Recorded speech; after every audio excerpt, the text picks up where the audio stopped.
haddii aynu dib idin xasuusino, Iran ayaa xirtay marin biyoodka Hormuz oo ka mid ah marinada ugu mashquulka badan adduunka ee maraakiibta shidaalka tan iyo markii Mareykanka iyo Israa'iil oo wada jira ay weerareen dalkaasi 28kii bishii Febraayo, iyadoo waqooyi ay ka xigto Iran, koonfurtana ay ka xigto Cumaan, Imaaraadka Carabta. Marin biyoodkan oo kaliya balciisa uu gaarayo 50 kiiloomitir marka loo sheego mayl ahaan uu gaarayo 31 mayl balciisa marka laga soo galo iyo marka laga baxo. Waxa uu isku xiraa gacanka badda ee Carabta.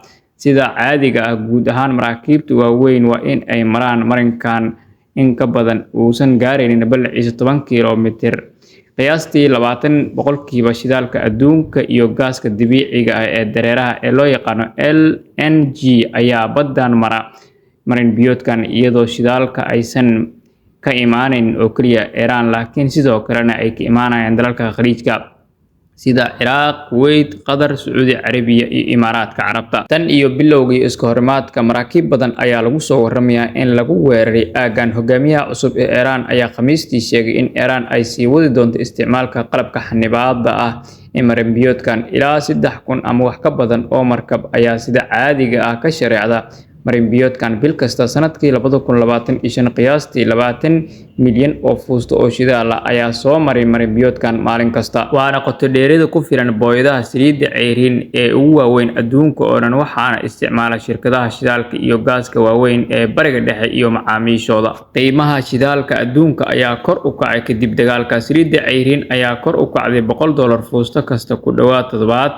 70% sanadkan iyo ku dhawaad 50% marka loo eego sanad ka hor. Dhinaca kale, 4 gawaarida nuuca ambalaaska loo yaqaan ee u adeega bulshada Yuhuudda ayaa lagu gubay waqooyiga magaalada London ee dalka Ingiriiska. Booliiska Metropolitan ayaa sheegay in ay weeraradan loola dhaqmi doono sida dambiye nacayb oo ka dhan ah qowmiyadda Yuhuudda. Ra'iisul Wasaaraha Ingiriiska Starmer ayaa weerarkan ku tilmaamay kuwo aad looga naxo, halka xogayaha caafimaadka uu ku sheegay inaysan jirin wax dhaawaca oo ka dhashay weerarkaas. Waa inaan si wadajir ah uga hortagnaa nacaybka ka dhanka ah qowmiyadda Yuhuudda, ayuu sii raaciyay. Maalinba war la yaab leh ayaan idiin soo tabinaya. Maantana waxa aan joognaa Israa'iil oo ku eedeynaysa Iran inay tahay dambiile dagaal, taas oo ay ku eedeysay in ay adeegsateen bambooyinka mamnuuca ah. Israa'iil ayaa ku eedeysay Iran inay isticmaashay bambooyin koox kala firdhada oo mamnuuc ah. Waxa ayna dalbatay in la qabto kulan degdeg ah oo ay yeelanayaan golaha ammaanka ee qaramada midoobay. Ciidanka Israa'iil iyo wasaaradda arrimaha dibadda ee Israa'iil ayaa xaqiijiyay in qaybo badan oo ka mid ah gantaalada Iran ay wataan madaxyo qarxa oo koox u kala firdhada, taas oo ka dhigaysa in la joojiyo mid adag, isla markaana ay kordhayso khatarta ku wajahan dadka rayidka ah xitaa kadib markii la qabta. Ay leeyihiin waxa ayna sheegeen in falalkan ay ka mid yihiin dambiyada dagaalka. Waana la yaab adduunka. Israa'iil oo dadku eedeynaysa ama waddan ku eedeynaysa in uu yahay waddankaas waddan kula jiro faraha dhiig